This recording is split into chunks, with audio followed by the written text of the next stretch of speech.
नमस्कार दोस्तों, स्वागत है आपका हमारे चैनल टेक्नो 360 के अंदर। दोस्तों आज हम आपको दिखाएंगे कि एक आरओ को कैसे असेंबल किया जाता है। तो ये आरओ की बॉडी है, साथ ही बॉडी के अंदर हमने उसका जो भी सामान आता है वो सारा भर रखा है और जो इसकी मोटर है वो हमने बाहर रखी है। डायफ्राम पंप होता है इसके लिए, तो इसको हमने बाहर रखा हुआ है। तो मैं भी आपको एक एक करके इसके सारे पार्ट्स दिखाऊंगा और कैसे इसको असेंबल करते हैं, वो सब इसकी वर्किंग वगैरह, कनेक्शन, बिजली के भी, पानी के भी, सब अभी आपको दिखाऊंगा एक एक करके। तो वीडियो में लास्ट तक बने रहिएगा। तो मैं भी स्टार्ट करता हूँ। तो सबसे पहले मैं इसको अनबॉक्सिंग कर लेता हूँ एक बार।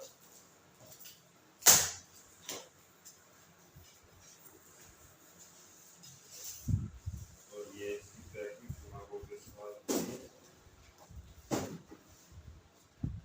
तो ये हमारा कार्ड हो गया खाली।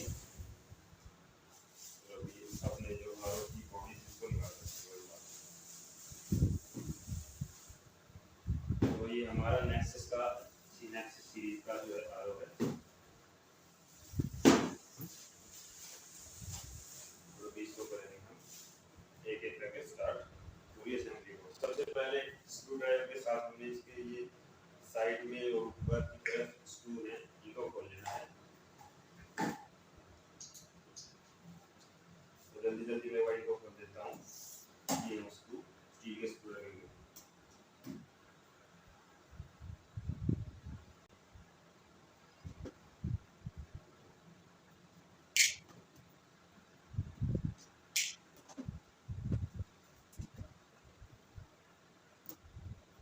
तो ये इसका ऊपर का जो हिस्सा था वो खुल गया है।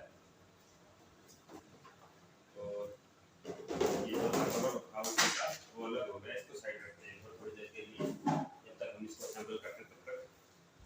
तो ये इसके लिए हमने पाइप ला रखा है, ये एल्कलाइन फिल्टर है और ये इसका फर्स्ट पास है। अभी नीचे भी हमने सामान भर रखा, तो इसको खोलते हैं।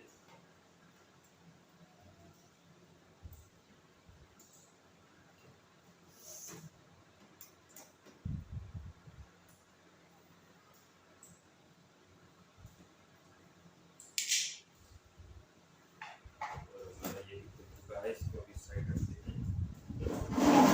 अब आ गया हमारा जो मेन, ये हमारा टैंक के अंदर हमने ये सामान रखा था। तो सबसे ऊपर ये इसके स्टिकर हैं, जो भी जो इसके फिल्टर वगैरह पे, मोटर वगैरह है, उन सब पे जो लगनी है, ये वो स्टिकर जो कंपनी साथ में देती है बना के। तो ये एक मैं सब चीज़ें इससे निकाल लेता हूँ, सारी कैंडल जो भी है। ये इसका एसएमपीएस डायरेक्टर है, ये वाल्व है, टेफ्लॉन टेप, टाई। ये तो आप सारी चीज़ें देख लीजिएगा, अगर आपको भी अगर करना पड़े या आपका मन करे करने का, तो इसी तरह आपको करना है। ये चीज़ आपके लिए जरूरी है। ये इसकी टैप है सामने की, ये सॉलिनॉइड वाल्व है और ये जो पैडल होल्ड करेंगे। ये जो वेस्ट पाइप निकलेगा सब फ्लो कंट्रोलर है।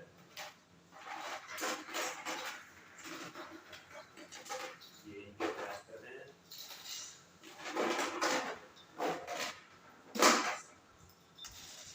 ये इनलेट वाल्व है मैनुअल, और ये हमारा जो टीडीएस कंट्रोलर है ये है। ये फ्लोट वाल्व का इसके साथ ही जरूरी है। और ये कुछ स्क्रू बोल्ट वगैरह है, ये एक सिंबल है जो सॉलिनॉइड वाल्व काम करेंगे, ये वो। तो ये खाली हो चुका है।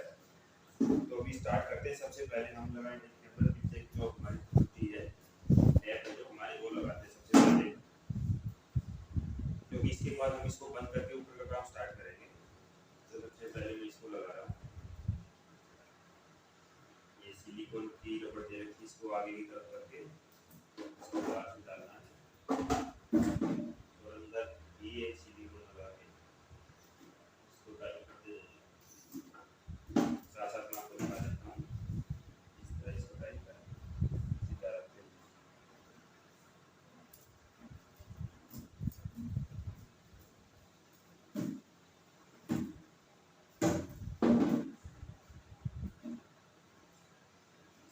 दोस्तों हो सकता है मेरे से कोई ना कोई बीच में गलती हो जाए, क्योंकि मैं भी फर्स्ट टाइम कर रहा हूँ, मैं इसमें एक्सपर्ट नहीं हूँ, इस चीज़ में कोई कारीगर मिस्त्री नहीं हूँ मैं फर्स्ट टाइम अपना डोमेस्टिक यूज के लिए अपने घर के लिए लेके आ रहा हूँ, तो उसके लिए मैं कर रहा हूँ। गर्मी बहुत है, उसकी परेशानी सहन करके आपके लिए आपको ये दिखा रहा हूँ। तो जो हमारी टैप वो लग चुकी है। इसके बाद हमारी जो ये है, इसको इसी को लगाना पड़ेगा शायद, या इसकी मोटर वगैरह सेट करनी पड़ेगी साथ साथ। एक बार मोटर को खोल लेते हैं। तो ये इसकी डायफ्राम मोटर है, ये 24 वोल्ट डीसी करंट पे चलती है। डायरेक्टर हमारा 24 वोल्ट का है डीसी का, तो ये लगेगी हमारी मोटर। तो मोटर कहाँ पे लगेगी देख लेता हूँ। मोटर लगेगी हमारी यहाँ पर, इस जगह पे हमारी मोटर लगेगी।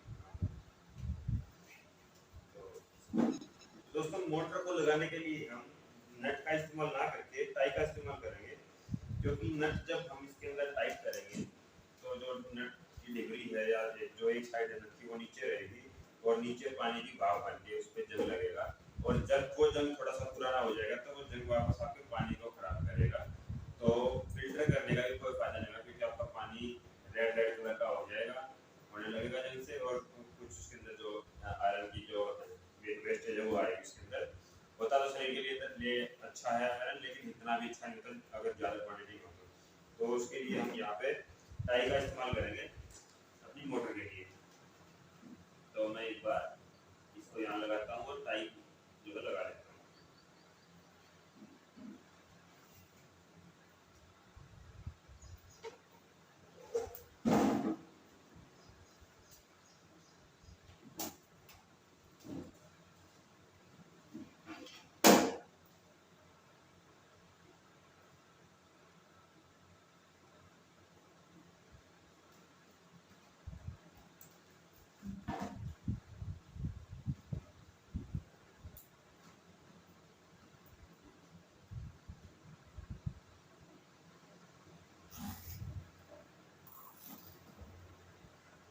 तो इस तरह से हम टाई खींच लेंगे इस पे।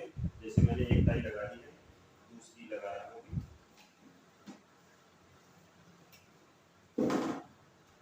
टाई का यही फायदा है कि जंग नहीं लगेगा, साथ में मोटर को होल्ड करेगी अच्छे से।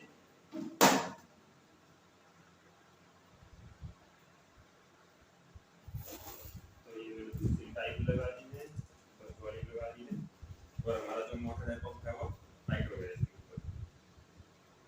अब हमने करना है इसका आगे वाला काम, जो हमारी कैंडल है वो लगानी स्टार्ट करनी पड़ेगी।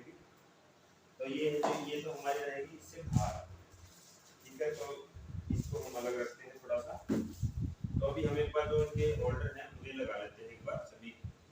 तो अभी फटाफट से इनको लगा।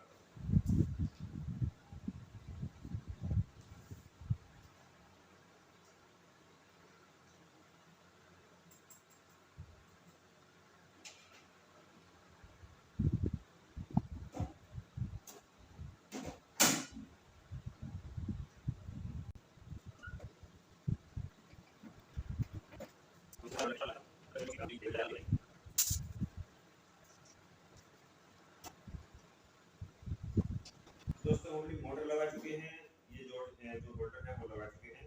अब बारी है जो हमारे यहाँ इनपुट के जो इनपुट आउटपुट के जो होल थे हमारे, उनके अंदर कनेक्टर लगाने की। तो ये इस तरह के कनेक्टर होते हैं। इसको बाहर की साइड रखना है, और जो इसको है लंबी साइड जो रह बचेगी उसको अंदर की साइड रखना है, और इसको टाइट कर लेना है दोनों को। एक को ऊपर लगाना है, दूसरे को नीचे। तो ये दोनों लगा दिए हमने।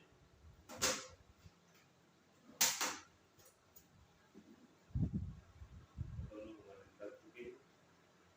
और अब सबसे पहले जो सेडिमेंट फिल्टर है वो लेंगे और वो लगाएंगे इसके अंदर। तो सेडिमेंट फिल्टर ले लेता हूँ पहले। तो ये हमारा सेडिमेंट फिल्टर है, ब्लू माउंट का कंपनी का है। तो ये हमारा फिल्टर है। तो मैं इसको इसके अंदर सेट कर देता हूँ एक बार।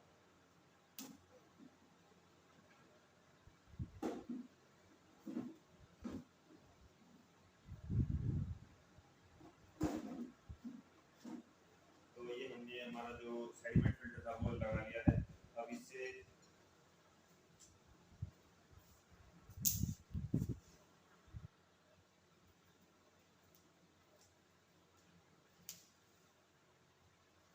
अब इसके साथ कनेक्शन के लिए दोस्तों हमने क्या है, जो मोटर के जो इनलेट और आउटपुट है उनको ओपन कर लेते हैं और उसकी एक बार जो कनेक्शन वगैरह के जो ये हमारे बैंड है वो एक बार अटैच कर लेते हैं नीचे। तो ये लगेंगे इसके अंदर, मोटर के अंदर एक यहाँ लगेगा, दूसरा इसके पीछे की साइड, ये इस तरफ इनलेट होगा, इस तरफ आउटलेट होगा, उसके ऊपर साइन बने होंगे, आप देख लेना। तो मैं एक बार इन पर टेफलॉन लगा के थोड़ा लगा लेता हूँ। दोस्तों मैं वीडियो को थोड़ी स्किप कर रहा हूँ क्योंकि इस तरह आपको बहुत जो वीडियो है वो बहुत लेंथी हो जाएगी, तो फिर आप वीडियो स्किप करोगे बार बार, तो आप वीडियो स्किप ना करो, इसके लिए मैं ही स्किप कर रहा हूँ वीडियो को।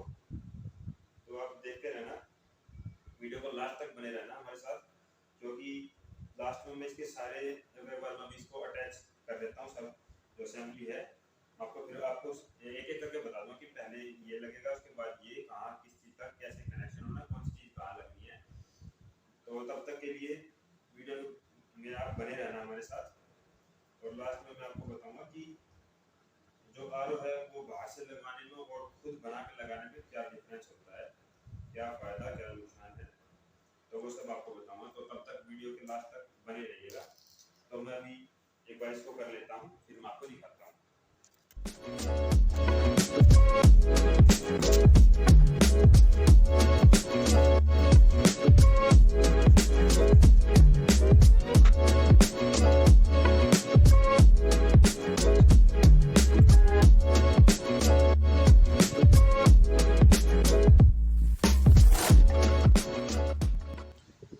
तो दोस्तों हमने जो हमारा आरओ था उसकी सारी फिटिंग पूरी कर चुके हैं, सब जो कैंडल वगैरह ट्यूब हैं सब लगा चुके हैं, पूरी फिटिंग हो चुकी है। अभी मैं आपको एक एक करके बताऊंगा स्टार्टिंग से, जिस तरह हमने स्टार्टिंग की थी। तो सबसे पहले लगाया था इसका पंप। तो पंप लगाने के बाद हमने जो है फ्लोट वाल्व लगा ली थी, और फ्लोट वाल्व के बाद हमने जो हमारी कैंडल थी ये वाली, जिसको सेडिमेंटेशन कैंडल बोलते हैं, ये कैंडल लगाई थी।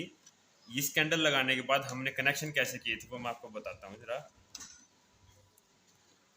सबसे पहले हमने एक इनपुट लिया था, एक आउटपुट लिया था। हमारा ये आउटपुट है, ये इनपुट है। इनपुट का जो हमने सबसे पहले यहाँ अंदर से कनेक्शन किया और सीधा हमारा जो सेडिमेंटेशन कैंडल थी उसके अंदर गया। यहाँ से ये इसका इनपुट का था और ये इसका आउटपुट का है। अब जो कैंडल का जो आउटपुट था वो हमने सोलिनॉइड वाल्व के अंदर लेना है, जिसे हम शॉर्टकट में एसवी बोलते हैं। तो ये हमारी सोलिनॉइड वाल्व थी। तो इसके अंदर ये पाइप है जो ये सेडिमेंटेशन कैंडल से आया है, तो ये इस वाल्व के अंदर लग गया है। और वाल्व का जो आउटपुट था वो हमने डायरेक्ट कनेक्ट कर दिया है पंप के साथ। ये हमारा पंप के साथ कनेक्ट हो गया, ये यहाँ से ये वाल्व से निकला और ये पंप के अंदर लग गया। तो और ये इसके जो वायर थे वो उनका कनेक्शन मैं आपको बाद में बताऊँगा सारा, जो स्विच का होगा, मोटर का होगा और एसवी का होगा। जो वेस्टेज वाला जो निकल रहा है हमारा, उसके अंदर हमने फ्लो रिस्ट्रिक्टर लगाया है। फ्लो रिस्ट्रिक्टर का काम क्या होता है कि ताकि जो जहाँ से इनपुट आएगा, इनपुट को इतना टाइम मिले कि वो फिल्टर हो सके, ताकि वो डायरेक्ट जो है जो हमारा वेस्टेज है उसके थ्रू डायरेक्ट बाहर ना आए। तो ये पानी को इतना निकलने देता है, सिर्फ जितना बाहर निकलना चाहिए। तो ये जो 450 का है ये इसकी यूनिट होती है कि जितना पानी आपको बाहर फ्लो कराना है। तो ये आप कम का भी लगा सकते हैं, ज़्यादा भी लगा सकते हैं, जिस तरह का आप जो फ्लो चाहते हैं वेस्टेज का। तो ये यहाँ से डायरेक्ट हमारी वेस्टेज के अंदर कनेक्ट हो जाएगा, यहाँ हमारा वेस्टेज का पाइप कनेक्ट हो जाएगा। तो और जो हमारा दूसरा जो प्योरिटी का जो यहाँ पे था, प्योरिटी का फिर से यहाँ हम 2 डिवाइड करेंगे। अब प्योरिटी का जो आउटपुट है उसके अंदर फिर से हमने 2 डिवाइड कर लिए टी लगा करके। पहला जो हमने सीधा है एक निकाला और अपना जो एल्कलाइन फ़िल्टर था या जो मिनरल कार्टेज बोलते हैं जिसको, उसके अंदर इसको लगा लिया और मिनरल कार्टेज से सीधा ये इस तरफ आउटपुट निकला और आउटपुट यहाँ से ये पाइप सीधा वहाँ से आया और ये यहाँ आकर के सीधा हमारे नीचे टैंक में।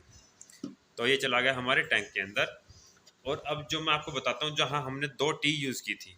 पहली टी यूज़ की थी मोटर थी, जो हमारा पंप था, पंप से आउटपुट निकलते ही, और दूसरी यूज़ की थी जो हमारी आरओ मेम्ब्रेन थी उससे निकलते ही। अब हमने इन दोनों को जोड़ना है और किसके थ्रू जोड़ना है? हमने इसको जोड़ना है टीडीएस वाल्व के थ्रू। ये जो आप देख रहे हैं ये है TDS वाल्व, एडजस्टर वाल्व है ये। तो इसका काम क्या होता है? इसका काम होता है कि अगर पानी का जो आपका एल्कलाइन फिल्टर के थ्रू अगर pH है जो वो अगर ज़्यादा बढ़ जाता है, ज़्यादा मतलब बेसिक हो जाता है, तो उसको थोड़ा सा नॉर्मलाइज करने के लिए ताकि वो पीने लायक रहे, तो इसको एडजस्ट किया जाता है। इसको एडजस्ट किस तरह करते हैं?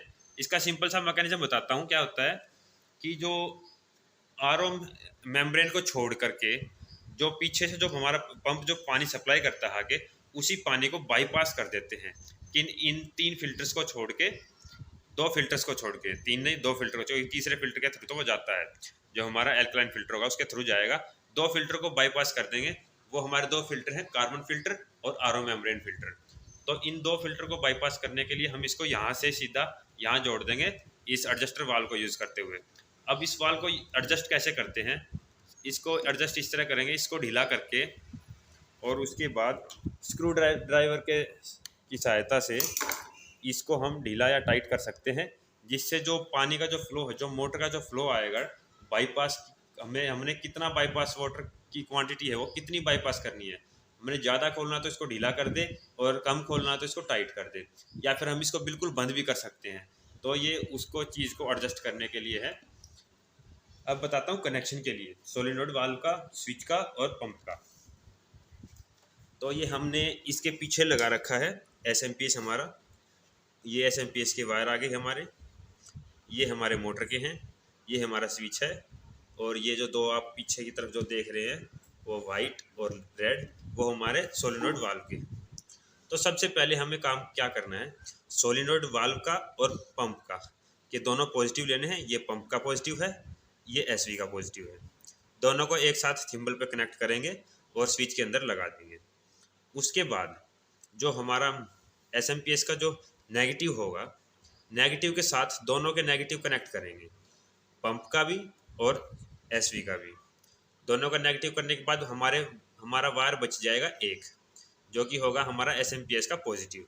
SMPS का पॉजिटिव हमने स्विच के अंदर कनेक्ट करना है। जो हमारी दूसरी पिन जो बच जाएगी उस पर थिम्बल कनेक्ट करके वहाँ लगा देंगे, और यहाँ लगाने के बाद हमारी पूरी वायरिंग वगैरह सब कुछ जो है पूरा हो जाएगा। इस तरह से इस तरह से पूरी जो है असेंबली वो तैयार हो जाएगी, और ये हमारा जो वायर है वो बाहर निकल जाएगा। आप अगर रास्ता नहीं है तो हम इसका एक काम कर सकते हैं, जिस तरह मैं आपको दिखा दूं। इस SMPS के आगे ये प्लग है, लेकिन अगर प्लग के साथ आपको इसे बाहर निकालना तो यहाँ से थोड़ा सा लगा लें, जहाँ से आपका वायर बाहर निकल जाए। या फिर अगर आपको आगे भी कोई वायर जोड़ना है, अगर आपकी वायर जो छोटी पड़ रही है केबल, तो इसको यहाँ से कट कर लें, और इसमें जो एक आध जो छेद बच जाते हैं वायरिंग वगैरह के, उनसे इसको बाहर निकाल लें। तो ये थी, एक बार मैं आपको इसे चला के दिखा देता हूँ। तो ये हमने स्विच के अंदर प्लग लगा लिया है, और ये हमारा जो है आरओ है। अभी मैं इसको स्विच ऑन करता हूँ, तो ये देखिए, ये हमारा आरओ जो है वो चल पड़ा है, वाइब्रेशन कर रहा है। ये SMPS के अंदर जो इंडिकेटर है वो देख सकते हैं, और ये किस तरह वाइब्रेशन कर रहा है आपको वो भी दिख रहा होगा शायद। कभी भी इसको ज़्यादा ड्राई रन नहीं करना है, तो इसको बंद कर देते हैं। तो ये आप देख चुके हैं। अब इसका सिंपल सा काम बचा है कि इसको कर दो बंद, और इसको बंद करने के बाद जो हमारा काम बचेगा, इसको बंद करने के बाद ये इस तरह दिखेगा बंद होने के बाद। अब हमारा काम बचेगा जो मेम्ब्रेन फिल्टर बच गया जो बाहर का, अब उसका काम बचा है, और जो हमारी पाइपिंग वगैरह होनी है, और जो कनेक्शन वगैरह जो करने हैं, और एक वाल्व लगानी है, मैनुअल वाल्व। तो अब काम बच जाएगा इसका। तो अभी इसको भी करके दिखाएंगे अभी। तो अभी मैं एक बार इसको करता हूँ बंद, और फिर दिखाऊंगा मैं आगे का प्रोसीजर आपको। दोस्तों बहुत बड़ी मशक्क़त के साथ ये पूरा हुआ है काम। थोड़ा सा ये जो पहले लेके आया था, ये इसमें एडजस्ट नहीं हुआ, तो दोबारा लोहे का लेके आया, उसको एडजस्ट किया। वैसे गर्मी ज़्यादा पसीने में बुरे हाल हो गए। बाकी जो हमारी जो यहाँ जो जो टैप लगनी थी इसकी वो हमने एडजस्ट कर दी है। तो ये हमारी टैप थी, ये हमने ये जॉइंटर लगा के बीच में, और ये हमारा लग गया है प्लास्टिक की वाल्व। अब इसका हम कनेक्शन करेंगे सीधा अपना जो ये यहाँ जो मेम्ब्रेन लगी है इसके अंदर, और फिर इसका करेंगे आरओ के अंदर। तो सब काम हो गया है। अब इसका कनेक्शन यहाँ पे, और इसमें जो ऊपर हमारा इनलेट के अंदर, और फिर एक हमारा आउटलेट हो जाएगा इसका वेस्टेज का। तो फटाफट से मैं आपको कनेक्शन करके दिखाता हूँ। सबसे पहले जो हमारा इनलेट का वो ले लेते हैं, तो ये हमने लगा दिया है, और अब इसको नीचे आएगा ये।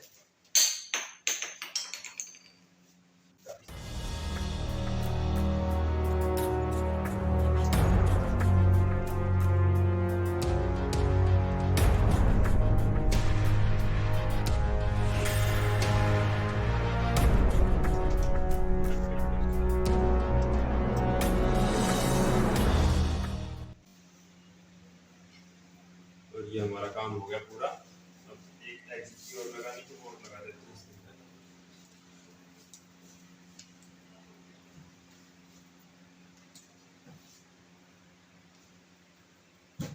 और वो हमारी लगी एग्जिट की। तो हमारा आरओ हो गया फिक्स। तो ये था आरओ लगाने का पूरा प्रोसेस। बाकी मैं एक दूसरी नेक्स्ट वीडियो बनाऊंगा जिसमें आपको टीडीएस सेट करना और जो पीएच वो चेक करने का तरीका बताऊंगा। तो वीडियो देखने के लिए आपका बहुत बहुत धन्यवाद। ऐसे ही कोई अन्य वीडियो अगर आप देखना चाहते हैं किसी चीज़ के बारे में तो कमेंट सेक्शन में मेंशन कर दीजिएगा। लाइक, सब्सक्राइब और शेयर जरूर करें। वीडियो देखने के लिए आपको बहुत बहुत